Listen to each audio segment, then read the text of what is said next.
मुझे उसका मुजरा देखते हुए मुसलसल 10वां दिन था। क्या गज़ब की नई चीज़ हीरा मंडी में आई थी।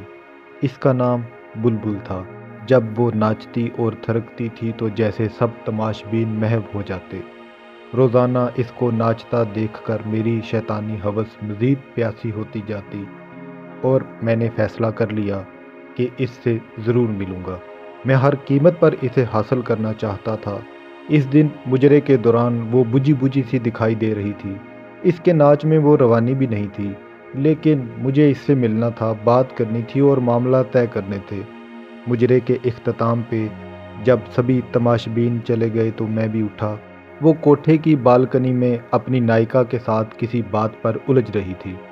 दरवाजे के थोड़ा सा करीब हुआ तो मैंने सुना कि वो इससे रो रो कर कुछ मज़ीद रकम का मुतालबा कर रही थी, मगर नायिका इसको धुतकार रही थी और आखिर में गुस्से में वो बुलबुल को अगले दिन वक़्त पर आने का कहकर वहाँ से बड़बड़ाती हुई निकल गई। बुलबुल को पैसों की अशद ज़रूरत है, ये जानकर मेरे अंदर खुशी की एक लहर दौड़ गई।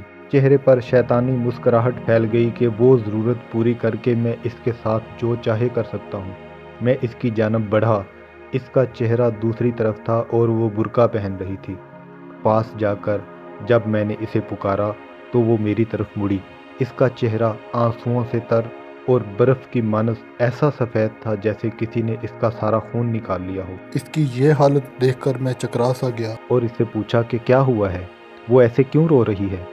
मेरी तरफ देखते हुए वो चंद लम्हे खामोश रही और मेरे दोबारा पूछने पर घुटी घुटी आवाज़ में बोली, माँ मर गई।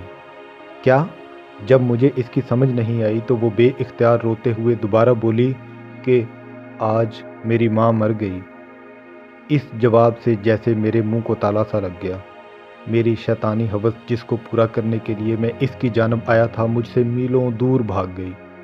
तो तुम यहाँ क्या कर रही हो? मैंने गुस्से और हैरत से इससे पूछा। कफन दफन के पैसे नहीं हैं मेरे पास, इसलिए मुजरा करने आई थी। मगर नायिका आज पैसे ही नहीं दे रही, कहती है बहुत मंदी है। तमाशबीन कोठे पर नहीं आते, जो आते हैं वो पहले की तरह कुछ लुटाते नहीं। वो कह रही है कि ईदी वालों से अपनी माँ के कफन दफन का इंतज़ाम करवा लो। इतना कहकर वो बुर्का पहनकर कोठे से बाहर निकल आई। मैं भी इसके पीछे पीछे चल पड़ा। मैं तुम्हारी माँ के कफन दफन का बंदोबस्त करता हूँ।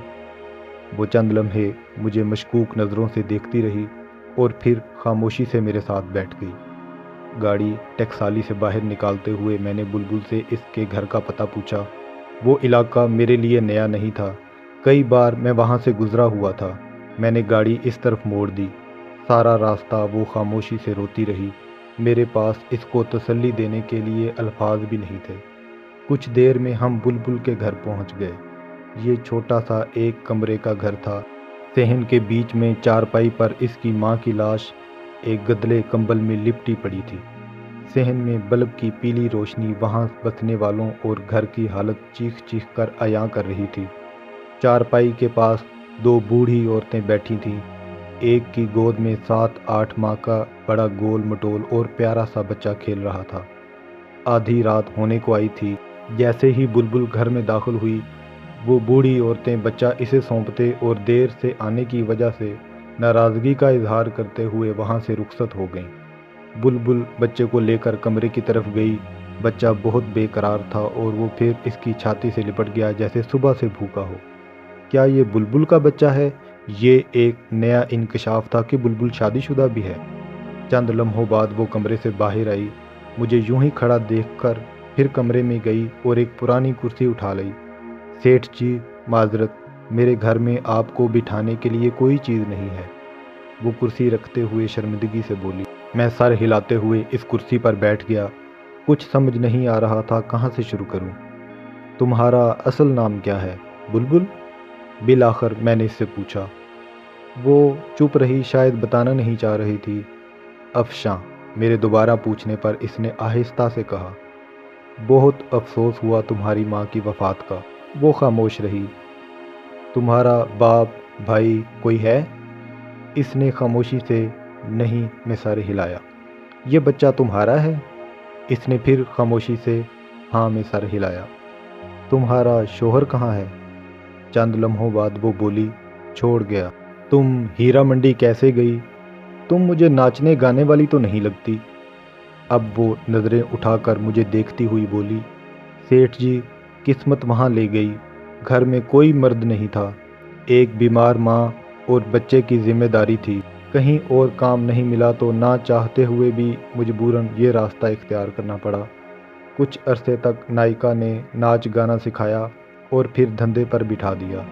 वो मुझे मुजरा करने के रोज़ाना 200 रुपये देती है और साथ में तमाशबीनों का बचा खुचा खाना जो मैं घर ला के अपनी माँ को खिलाती हूँ और ख़ुद भी खाती हूँ। बुरके में आती जाती हूँ जिससे मोहल्ले में किसी को पता नहीं चलता और एक भरम कायम है। सेठ जी, ऐसी कितनी ही बेसहारा गुमनाम लड़कियाँ मुआशी हालात के हाथों मजबूर होकर इन कोठों पर नाचने पर मजबूर हैं। आप लोगों को क्या पता वो कितनी मजबूर होकर ये कदम उठाती हैं। कोई लड़की अपनी खुशी से यूं सबके सामने अपना जिस्म, अपनी इज्जत नीलाम नहीं करती। जो लड़कियां एक बार इस दलदल में गिर पड़ती हैं वो धंसती ही चली जाती हैं और फिर इसमें हमेशा के लिए डूब जाती हैं। ये सब कुछ बताते हुए अफशां के लहजे में बेबसी और बेचारगी थी, जैसे वो किसी नाकर्दा गुनाहों की सज़ा काट रही हो। मैं कुछ देर इसके चेहरे को देखता रहा, फिर परस से चंद नोट निकाले और इसके हाथ में थमाते हुए बोला, कल अपनी माँ की तदफीन करवा लेना और बच्चे के लिए कुछ खुराक और घर के लिए राशन पानी ले लेना। वो इतने सारे नोट एक साथ देखकर हैरान हो गई। क्या हुआ? मैंने इसको यूं चुप देखते हुए पूछा। सेठ जी, मुझे इन रुपयों के बदले में क्या करना होगा? वो डरते डरते पूछ रही थी। शायद ये सोच रही थी कि इन नोटों के बदले सेठ पता नहीं कब तक इसका जिस्म नोचेगा, कब तक इसको सेठ की रखेल बनना पड़ेगा। इसकी बात सुनकर मुझे अपने आप से इतनी नफ़रत हुई कि मैं ख्वाहिश करने लगा कि ज़मीन फट जाए और मैं इसमें समा जाऊं। मुझे एहसास हुआ कि मैं ज़िल्लत और अपने किरदार की पस्ती की आखिरी हद को छू रहा था। मैं इस बेहिस मुआशरे में एक तन्हा और बेसहारा लड़की की मदद कर रहा था, मगर वो इसको भी एक डील के तौर पर समझ रही थी। शायद जहाँ से मैं इसे उठा कर लाया था वहाँ पर जाने वाले लोगों से बग़ैर किसी वजह की मदद की तवक्को नहीं की जाती। मैंने लरज़ती हुई आवाज़ में जवाब दिया, तुम्हें कुछ नहीं करना पड़ेगा और तुम अब कोठे पर मुजरा करने नहीं जाओगी, अपने घर में रहोगी। हर महीने तुम्हें मनी आर्डर मिल जाया करेगा। तुमने करना बस ये है कि ये जो बच्चा तुम्हारी गोद में है इसकी तरबियत ऐसे करो कि वो एक दिन बड़ा होकर तुम्हारा सहारा बन सके।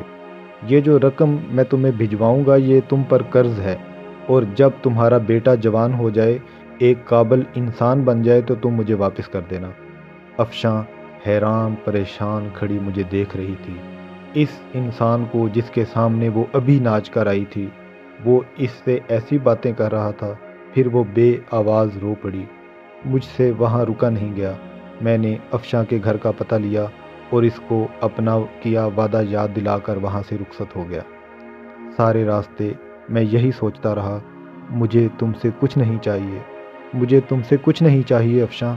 जो तुमने मुझे दिया है मैं इसका एहसान सारी उम्र नहीं उतार पाऊँगा। तुमने मुझ में दफन इस इंसानियत को जगा दिया जो मैं दौलत और शैतानी हवस के नीचे दबा कर मार चुका था। तुमने मुझे फिर से इंसान बनाया है अफशां। इस वाक़ये के बाद मैं इन तमाम बुरे कामों से तौबा करके इसकी बारगाह में गुनाहों को बोझ लिए हाज़िर हुआ। हर रोज़ इसके सामने अपने गुनाहों का इतराफ़ करता, इससे माफ़ी की दरख्वास्त करता। मैं बाकायदगी से हर माह अफशां को मनी आर्डर भिजवाता रहा। कई दफ़ा दिल किया मैं इस मसीहा को मिलकर आऊँ जिसकी वजह से मुझे इन तमाम गुनाहों और बदकारियों से निजात मिली, मगर हर दफ़ा एक शर्मिंदगी आड़े आती रही कि कभी मैं अपनी शैतानी हवस के लिए इसका प्यासा था। और फिर वक्त गुज़रता चला गया, दिन महीनों में बदलने लगे और महीने सालों में तब्दील होते गए, मगर मैं अफशां को भूला नहीं था। वो भी मेरी तरह बूढ़ी हो गई होगी और इसका बेटा भी जवान हो गया होगा। पता नहीं किस काबिल बना होगा, अपनी माँ का सहारा बना होगा कि नहीं। मेरे बच्चे जवान हो गए थे। ज़िंदगी उतार चढ़ाव के साथ मुसलसल चल रही थी। एक शाम छुट्टी के दिन जब मैं अपने घर में मौजूद था तो मुलाज़म ने आकर मुझे बताया कि एक औरत और इसके साथ एक जवान लड़का आपसे मिलने आए हैं। कौन है? मालूम नहीं साहब, پہلی بار ان کو دیکھا ہے، ملازم نے مؤدبانہ لہجے میں جواب دیا۔ اچھا، انہیں ڈرائنگ روم میں بٹھاؤ، میں آ رہا ہوں۔ کون ہو سکتا ہے؟ یہی سوچتے ہوئے میں ڈرائنگ روم کی طرف بڑھا۔ ایک عورت پر نور چہرے کے ساتھ سفید بڑی چادر میں خود کو چھپائے ہوئے ہاتھ میں ایک پرانی سی ڈائری لیے کھڑی تھی، اور اس کے ساتھ اچھے کپڑوں میں ملبوس ایک بڑا ہینڈسم نوجوان کھڑا تھا۔ اس لڑکے کو میں جانتا تھا، وہ ہمارے علاقے کا نیا ڈی ایس پی احمد تھا۔ سلام سیٹھ جی، میں افشاں ہوں، اور یہ میرا بیٹا احمد۔ جو ہی اس نے افشاں کا نام لیا، میرے ذہن میں اس کا ماضی کا چہرہ گھوم گیا، اور پھر مجھے پہچاننے میں دیر نہیں لگی کہ وہ افشاں تھی۔ آپ مجھے پہچان گئے نا؟ میں نے سر ہلاتے ہوئے ہاں کہا اور ان کو بیٹھنے کا اشارہ کیا۔ افشاں پھر اپنے بیٹے سے مخاطب ہو کر بولی، احمد بیٹا، یہی ہیں میرے مسیحا جن کی بدولت تمہاری ماں گندگی کی دلدل میں گرتے گرتے نکلی، اور یہی ہیں جو تمہاری پڑھائی کا، تمہیں یہاں اس مقام تک لانے کا ذریعہ ہیں۔ میں ان کو جانتا ہوں امی جان، ان کا شمار علاقے کے معزز ترین افراد میں ہوتا ہے، مگر میں یہ نہیں جانتا تھا کہ مجھے اس مقام پر لانے میں ان کا کردار سب سے اہم ہے۔ سیٹھ صاحب، جس طرح آپ ہم بے سہارا اور بے کس لوگوں کی زندگی میں مسیحا بن کر آئے، اس کا احسان ہم کبھی نہیں بھولیں گے۔ احمد بڑی مشکور نظروں سے دیکھتا ہوا بڑی عاجزی سے بول رہا تھا۔ ایسے کہہ کر آپ لوگ مجھے شرمندہ مت کریں، میں نے افشاں کی طرف دیکھتے ہوئے کہا۔ آج اس کو پکارتے ہوئے بے اختیار میری منہ سے افشاں بہن نکل گیا۔ میں خود حیران تھا، مگر یہ سچ تھا۔ افشاں صوفے سے اٹھی اور آگے بڑھ کر پرانی سی ڈائری مجھے تھماتے ہوئے کہنے لگی، سیٹھ جی، اس میں وہ تمام حساب درج ہے، میری ماں کی تدفین سے لے کر آپ کے آخری منی آرڈر تک۔ میں نے ایک ایک پائی کا حساب رکھا، آپ کے دیے پیسوں کا امانت کے طور پر استعمال کیا، اپنے بیٹے کو ایک قابل انسان بنایا۔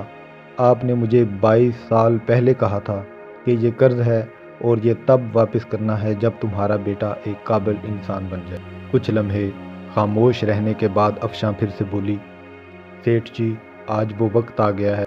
میں آپ کے احسانوں کا بوجھ تو میں نہیں اتار سکتی، مگر جو پیسے آپ نے مجھے دیے تھے وہ میرا بیٹا ضرور اتار دے گا، اور آپ سے درخواست ہے کہ آپ انکار مت کریں۔ میں افشاں کو بڑی تحسین بھری نظروں سے دیکھ رہا تھا۔ آخر اس نے وہ کر ہی دکھایا۔ یقیناً قول و قرار کو نبھانا، وعدے پر قائم رہنا ایک اچھے کردار کے حامل انسان کی بڑی نشانی ہے۔ یہ سب سن کر میرے دل میں اس کی عزت اور احترام اور بڑھ گیا۔ میں نے تم کو بہن کہا ہے افشاں بہن، اور میں کیسے تم سے یہ پیسے واپس لے سکتا ہوں؟ مجھے یوں شرمندہ مت کرو۔ میرے رکے رکے الفاظ میں پیسے نہ لینے کی معذرت چھپی تھی، مگر وہ بضد تھی، مجھے اس کے سامنے ہار ماننا پڑی، اور وہ تمام پیسے جو میں اس کو منی آرڈر کی صورت میں بھیجتا تھا، اس کو واپس لینے کی حامی بھرنی پڑی۔ پھر وہ دونوں مجھے اپنے نئے گھر کا پتہ دے کر اور آنے کی تاکید کر کے وہاں سے چلے گئے۔ ارم، میں نے تمہیں کسی سے ملوانا ہے، میرے ساتھ چلو گی؟ شام کو میں نے اپنی بیگم سے کہا۔ کیوں نہیں چلوں گی، مگر کون ہے اور کس سے ملنا ہے؟ بیگم نے سوالوں کی بوچھاڑ کر دی۔ میں نے روبی بیٹی کے لیے ایک لڑکا پسند کیا ہے، تم مل لو، اگر تم کو پسند آ جائے تو پھر اس کے بعد روبی سے بات کر لینا۔ میں نے مختصر لفظوں میں اسے وجہ بتائی۔ اگلے دن میں اور میری بیگم ارم ناز افشاں کے گھر میں تھے۔ ارم کو بھی احمد بہت پسند آیا۔ ہم نے پھر افشاں سے احمد اور روبی کے رشتے کی بات کی۔ افشاں کو بھلا اس سے کیا اعتراض ہو سکتا تھا، وہ پھولے نہیں سما رہی تھی، اور یوں میری بیٹی کا رشتہ افشاں کے بیٹے احمد سے ہو گیا۔ وہ تعلق جو ایک طوائف اور تماش بین جیسے گندے رشتے سے شروع ہوا تھا، اس کا اختتام ایک نہایت مہذب رشتے کی شکل میں ہوا۔ یہ سچ ہے کہ ہر انسان کو قدرت سدھرنے کا ایک موقع ضرور دیتی ہے۔ کبھی گندگی کے ڈھیر سے اس کو ایسا سبق سکھا دیتی ہے، کبھی دو بھٹکے لوگوں کو ملا کر سیدھے راستے پر لے آتی ہے، اور انسان ساری زندگی اسی کے مطابق گزارنے کو فخر محسوس کرتا ہے۔ کبھی وہ طوائف اور میں تماش بین تھا، مگر آج وہ میری بہن اور اس کا بیٹا میری بیٹی کا شوہر ہے، اور مجھے ان دونوں رشتوں پر فخر ہے۔ ایسی اچھی اچھی اور خوبصورت کہانیاں سننے کے لیے ہمارے چینل کو ضرور سبسکرائب کریں اور بیل آئیکن پر بھی کلک کریں۔ اللہ حافظ۔